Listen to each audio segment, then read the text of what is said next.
Hangu police کا ہنگو محرم الحرام کے دوران امن و امان کی فضا برقرار رکھنے کے لیے دوابہ کے مختلف علاقوں میں بڑے پیمانے پر سرچ اینڈ سٹرائک آپریشن کا انعقاد۔ آپریشن کے دوران 8 جرائم پیشہ افراد گرفتار۔ سرچ آپریشن کا انعقاد بابریک کیمپ اور توراوڑی کی آبادی میں کیا گیا۔ سرچ آپریشن کے دوران گرفتار افراد سے اسلحہ ایمونیشن بھی برآمد۔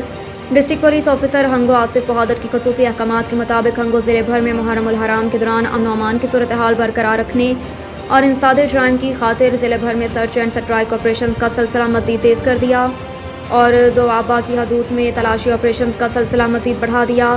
سرچ اینڈ سٹرائک آپریشنز کے تسلسل میں دوابہ پولیس اور ایلٹ فورس کی بھاری نفری نے ڈی ایس پی ٹل مسر جہان اور ایس ایچ او دوابہ مجاہد حسین خان کی قیادت میں بابریک کیمپ اور توراوڑی دیگر ملحقہ جات کی آبادی میں سرچ اینڈ سٹرائک آپریشنز کا انعقاد کیا۔ گھر گھر تلاشی لی، جس کے نتیجے میں پولیس نے 8 جرائم پیشہ افراد کو حراست میں لے کر ان کے قبضے سے 1 کلاشنکوف، 2 ریپٹر، 2 پستول، سینکڑوں کارتوس برآمد کیے۔ زیر حراست افراد کو تھانہ دوابہ منتقل کیا۔